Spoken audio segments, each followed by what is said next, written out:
আসসালামু আলাইকুম সবাইকে বিএম ইঞ্জিনিয়ারিং সলিউশনের পক্ষ থেকে স্বাগত জানাচ্ছি। ডিয়ার ভিউয়ার্স, আমি একটা খুব সুন্দর জায়গায় আছি, নবজীবন পলিটেকনিক ইনস্টিটিউটের ছাদে আছি, একদম টপ ফ্লোরে। এখান থেকে আসলে মূলত টোটাল সাতক্ষীরা ভিউটা আমরা দেখতে পাচ্ছি। সাতক্ষীরা মেডিকেলটা একটু দেখাও ক্যামেরাম্যান। এখান থেকে সোজা অনেক দূরে, যদিও সাতক্ষীরা মেডিকেল আমাদের ক্যামেরায় ধরবে কিনা জানি না।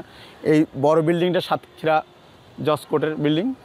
সাতক্ষীরাও একদম টোটাল ভিউটা আসলে আমাদের এই স্টেডিয়ামটাও দেখা, এই যে স্টেডিয়াম দেখা যাচ্ছে, সাতক্ষীরা স্টেডিয়ামটা আমাদের এখান থেকে আসলে দেখা যায়। সো আমরা মূল কথা ফিরে আসি। ডিয়ার ভিউয়ার্স, আজকে বেশ কিছুদিন পরে আমি আবার একটা নতুন টিউটোরিয়াল নিয়ে হাজির হলাম আপনাদের সামনে। যারা আমার চ্যানেলে নতুন তারা অবশ্যই চ্যানেল সাবস্ক্রাইব করবেন, এবং যারা পুরাতন সাবস্ক্রাইব করেছেন তাদেরকে অসংখ্য ধন্যবাদ। আজকে মূলত আমরা আলোচনা করব একটি লেড অ্যাসিড ব্যাটারির হাইড্রোমিটারের সাহায্যে কীভাবে তার আপেক্ষিক গুরুত্ব পরিমাপ করা হয়। আমরা একটা হাইড্রোমিটার নিলাম। হাইড্রোমিটারের কয়টা অংশ থাকে দেখো। হাইড্রোমিটারের রাবার বাল্ব বলা হয়। এটা হলো একদম মেইন টিউব, এসে ফ্লোটিং টিউব। এটা হচ্ছে ব্যালেন্স ওয়েট থাকে আমাদের। মূলত এইখানে তিন ধরনের কালার আছে, একটা লাল, একটা গ্রিন, আর একটা হলুদ। এখন এর কিন্তু পয়েন্ট আছে 1.3, যারা মিস্ত্রিরা আসলে 1300 বলে থাকে। 1.300, 1.200, 1.100, 1.300, 1.200, 1.100। মিস্ত্রিরা সাধারণত এগুলোর 1300, 1200, 1100 বলে থাকে। যখন আমরা অ্যাসিড পানিতে বা ডিস্টিল ওয়াটার এটা তুলবো, তখন ওর আপেক্ষিক গুরুত্ব মাপার জন্য যদি 1.3 মানে এই যে আমাদের ইয়েলোটা দেখায়, তার মানে বুঝতে হবে ব্যাটারির সেলটা ফুল চার্জ আছে অথবা সেলটা ভালো আছে। এই গ্রিনটা যদি দেখায় তাহলে বুঝতে হবে যে মিডিয়াম মোটামুটি, বা এটা স্বাভাবিক থাকে বেশিরভাগ। আর যদি রেড সিগনাল বা লালটা দেখায় মানে 1.1 দেখায়, তাহলে বুঝতে হবে হয় চার্জ নেই, না হলে সেলটা ভালো নেই। সো আমরা কীভাবে পরিমাপ করতে হয় এটা বলছিলাম যে এই যে টিউবের এই যে প্লাস্টিকের অংশটা ঠিক মাঝামাঝি রাখতে হয়। এটা আমরা প্রায় মাঝামাঝি রাখবো। রেখে তারপরে আমরা এখান থেকে এই ফ্লোটিংটা এর মাঝখানে রাখবো, এটা মাঝে থাকে। এখন আমরা এই টিউবটা এখানে দিলাম, আর এই যে বাল্বটা আমাদের রাবার টিউব আমাদের সেটিং কিন্তু হয়ে গেল। হাইড্রোমিটারের সেটিংটা আমাদের হয়ে গেছে। এখানে চেপে ধরে আমরা সেই ইলেকট্রোলাইট তুলব। ইলেকট্রোলাইট তুলে ওর আপেক্ষিক গুরুত্বটা পরিমাপ করব। ওকে, তাহলে আমরা চলো এবার যে আমরা একটা ব্যাটারির, আমাদের ব্যবহৃত ব্যাটারির আপেক্ষিক গুরুত্বটা পরিমাপ করে দেখি প্রত্যেকটা সেলের কী অবস্থা। আমাদের এই ছাদের যে বিল্ডিং, সেই বিল্ডিংয়ের আসলে আজকে প্রচণ্ড বৃষ্টি হয়েছে। একটু দেখো আবহাওয়াটা। আজকে আসলে প্রচণ্ড বৃষ্টি হয়েছে সাতক্ষীরায় সকালে, এই জন্য আমাদের ছাদও ভিজা। এখন আমাদের এই যে উপরে স্টোরুম আছে, এই রুমটাও কিন্তু ভিজে আছে।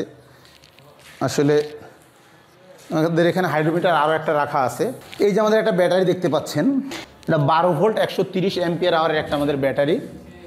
এখন হাইড্রোমিটার আমাদের দুটো হয়ে গেছে। আমরা একটু সেলের পরিমাপ করব, সেলের আপেক্ষিক গুরুত্ব কত আসলে আছে আমাদের। তাহলে আমরা সাধারণত এইটা আর একটা বলি, যখন এই ইলেকট্রোলাইট তুলতে হবে, এটা চেপে ধরে যেন ইলেকট্রোলাইট তুলবো, ধস করে একবারে ছেড়ে দেওয়া যাবে না। একবারে ছেড়ে দিতে গেলে সেক্ষেত্রে কিন্তু এই গ্লাসের যে টিউবটা, ফ্লোটিং টিউবটা ভেঙে যাওয়ার সম্ভাবনা আছে। আমরা আসলে এবার তুলতেছি স্লো মোশন। এটা এই যে দেখতে পাচ্ছেন আমাদের ইলেকট্রোলাইট আমরা তুললাম, কিন্তু আপেক্ষিক গুরুত্ব মাপার জন্য আমাদের যে সাংকেতিক চিহ্ন যেটা তিনটা বলছিলাম, দেন 1.3, 1.2 আর 1.1 মানে রেড সিগন্যাল। এই যে আমাদের ফ্লোটিং টিউবটার মাথাটা কিন্তু রেড সিগন্যাল শো করছে, মানে 1.1 স্থানে আমাদের যে রেটিংটা দেওয়া আছে, আমাদের আছে 1.1 এর থেকে একটু কম আছে আর কি।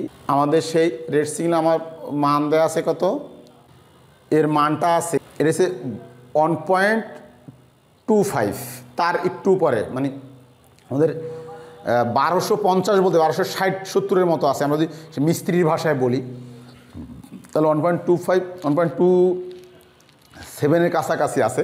যেহেতু আমাদের 1 এই যে মানটা আমাদের, এটা আমরা যদি ভালো করে দেখাই, এই 1.2 আর 1.1 এর মাঝখানে একটা দাগ আছে, যেটা 1.25। মানে আমরা যদি বাংলা ভাষা হিসাব করি তাহলে 1200 আর 1100 এর মাঝখানে যেটা আছে 1250, ঠিক আছে, 1250 বলি, 1250 বলি। সেক্ষেত্রে এটা এমনভাবে ধরতে হবে যে এই ফ্লোটিং টিউবটা সোজা থাকে, এই জন্য মাঝখানে কিন্তু এই প্লাস্টিকের দণ্ডটা দেওয়া আছে। তাহলে আমরা এই যে প্রথম সেলটা মাপলাম, এটা হচ্ছে 1270 আমরা মিস্ত্রি ভাষায় বলতে পারি। আমি এটা সব ডিসচার্জ করে দিলাম। এখন আমরা এই সেলটা অফ করে পরবর্তী সেলটার কী অবস্থা এটা আমরা দেখি।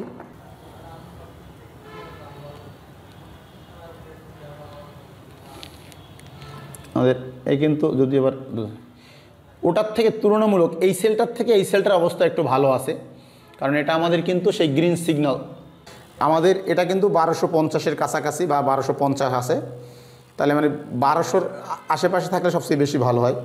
মোটা হলুদটা সবচেয়ে ভালো হয়েছে, হলুদ সিগন্যাল মানে 1300 আসলে বা 1.3, কিন্তু আমাদের কিন্তু সেই গ্রিন সিগন্যাল আছে, মানে এটা মোটামুটি ভালো আছে বলা যায়, রেড সিগন্যাল না। আগেরটা তো রেড সিগন্যাল ছিল। আমরা এর পরেরটা সেলে যাই কীভাবে আসলে। আমরা সবসময় এই কাজ করার সময় খেয়াল রাখবো যাতে এই পানিটা কোনো ক্রমে আমাদের জামা কাপড়ে না লাগে, তাহলে কিন্তু জামা কাপড় নষ্ট হয়ে যাবে। যদি সুতির জামা কাপড় লাগলে একদম অবস্থা খারাপ। এই সেলটার অবস্থাও মোটামুটি ভালো আমরা বলতে পারি। আমাদের এই সেলটাও কিন্তু সেই গ্রিন সিগন্যাল একদম মানে 1100-র গায়ে অবস্থা, 1.1-এর কাছাকাছি। তো এটা মোটামুটি ভালো বলা যায়, একদম প্রথম সেলটার মতো অতটা খারাপ না।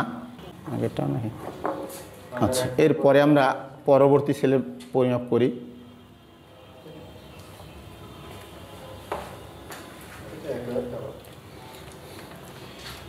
এই তিনটে সেলই প্রায় কাছাকাছি, আমাদের গ্রিন সিগন্যালের শেষ পর্যায়ে প্রায় রেড সিগন্যালের কাছাকাছি আছে। যদি আজকে আর একটা কথা আমি বলে রাখি, আজকে আবহাওয়া খারাপ বলে একটু চার্জ কম আছে। আজকে কিন্তু সাতক্ষীরা প্রচণ্ড বৃষ্টি হয়েছে এবং এখন আকাশ মেঘাচ্ছন্ন, এর কারণে চার্জ একটু কম আছে এবং আপেক্ষিক গুরুত্ব একটু কম আছে। এটা কিন্তু আমাদের রেড সিগন্যাল শো করতেছে, মানে এই সেলটার অবস্থাও কিন্তু খুব একটা ভালো না, আপেক্ষিক গুরুত্ব অবস্থা ভালো না, মানে চার্জ ফুল হয়নি অথবা সেলেও সমস্যা থাকতে পারে। এটা আমাদের রেড সিগন্যাল দেখাচ্ছে। ওকে, তাহলে এবার আমাদের লাস্ট যে সেলটা আছে ওই সেলটা পরিমাপ করে দেখি আমরা। এই সেলটাও কিন্তু রেড সিগন্যাল, ঠিক আছে, এটাও আমাদের 1100-এর গায়ে আছে, মানে আমাদের গ্রিন সিগন্যালের থেকে একটু নিচে আছে। গ্রিন সিগন্যালটা ফুল জাগেনি, আমাদের রেড সিগন্যাল আছে। তার মানে আমাদের এখানে 6টা সেলের মধ্যে 3টা সেল আমরা মোটামুটি ভালো পেলাম, আর বাকি 3টা সেলের অবস্থা খুব একটা ভালো না। এখন এর দুটো কারণ হতে পারে, সেলের সমস্যা হতে পারে এবং আজকে আবহাওয়া খারাপ, যার কারণে চার্জও কম আছে। কী ফলে করতে হয় এটা আমরা দেখলাম। এখন আমরা দেখব একটা ব্যাটারিতে কি পরিমাণ পানি থাকলে বা থাকা প্রয়োজন এবং কোনটা বিপজ্জনক, এবং একটা ব্যাটারির কে আমরা যদি সচল রাখতে চাই, ভালো রাখতে চাই, তাহলে আমাদের করণীয় কী কী এগুলো আমরা শিখবো। ওকে, সো ডিয়ার ভিউয়ার্স, আমরা আবারও ছাদ থেকে ল্যাবে চলে আসলাম। আমরা এই যে দুটো অ্যাসিড ব্যাটারি আছে আমাদের, এই ব্যাটারি দুটোর মূলত আমি আরও একটা সি রেটিংটাও দেখাতে চেয়েছিলাম, কিন্তু এখানে সি রেটিংটা না, এখানে সি রেটিং উল্লেখ নেই। তা আমি একটা জিনিস আপনাদের দেখাবো যে আমাদের ওয়াটার লেভেলটা আসলে কোন জায়গায় রাখা উচিত। প্লাস মাইনাস দেওয়া আছে আমাদের, এটা হচ্ছে ব্যাটারি প্লাস মাইনাস দেওয়া আছে, আর এই দুটো লেভেল দেওয়া আছে, দুটো দাগ আছে। এটা হচ্ছে আপার লেভেল আর হচ্ছে লোয়ার লেভেল। আপার লেভেল যে পানিটা সবসময় এই পর্যন্ত রাখা উচিত, আর লোয়ার লেভেল পানির লেভেলটা এর নিচে যেন না নামে। যদি এর নিচে নামে তাহলে বুঝতে আমাদের এখানে পানি দিতে হবে। এর ভিতরে আমরা জানি সালফিউরিক অ্যাসিড এবং পানি থাকে। এবং আরও একটা জিনিস, আমরা যদি দাগ না দেওয়া থাকে তাহলে এইখান থেকে দেখা যায় কিনা, এই যে ছিদ্র আছে আমাদের, এখান থেকে দেখতে হবে না আমার যে প্লেটগুলো, এই প্লেটগুলো যেন পানির নিচে থাকে, মানে প্লেটগুলো পানিতে ভেজা থাকবে, ঠিক আছে। কারণ এর উপরে সালফেট জমা হয়ে এটা নষ্ট হয়ে যায়, অক্সাইড জমা হয়ে, যাতে আমাদের অক্সাইডগুলো প্লেটে জমা না হয়। আমরা কিভাবে হাইড্রোমিটার দিয়ে টেস্ট করে দেখলাম, প্লাস লেভেলটা জানলাম। এরপর যে আমি কিছু গুরুত্বপূর্ণ কথা বলি, যে একটা ব্যাটারি দীর্ঘদিন ভালো রাখার জন্য আমাদের কিছু করণীয় আছে। যেমন আমাদের ব্যাটারিটা যদি আমরা দীর্ঘদিন ইউজ করতে চাই, সেক্ষেত্রে আমাদের কিছু মেনটেন করতে হবে, ডাইরেক্ট ফেলে রাখলে হবে না। যেমন এই ব্যাটারিটা শীত মৌসুমে সাধারণত সোলার আমাদের খুব একটা কাজে লাগে না, সাধারণত হয়তো দু একটা বাতি জ্বালাই কিংবা জ্বালাই না। ব্যাটারি ডিসচার্জ অবস্থায় কোনো মতেই 24 ঘন্টার অধিক ফেলে রাখা উচিত না। একটি ব্যাটারি যাতে দীর্ঘদিন ডিসচার্জ অবস্থায় পড়ে না থাকে, এদিকে আমাদের খেয়াল রাখতে হবে। যদি ডিসচার্জ অবস্থায় থাকে তাহলে ব্যাটারি অক্সাইড জমা হয়, ব্যাটারি প্লেটগুলো নষ্ট হয়ে যেতে পারে।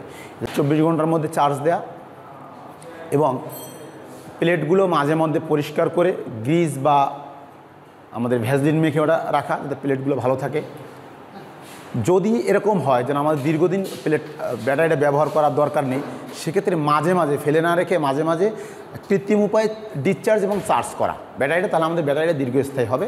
সো ডিয়ার ভিউয়ার্স, আজকে আমাদের ব্যাটারি সম্বন্ধে এই কিছু কথা বললাম। যদি ভিডিওটা আপনাদের ভালো লাগে থাকে অবশ্যই লাইক, শেয়ার এবং কমেন্টস করবেন এবং বেশি বেশি শেয়ার করবেন।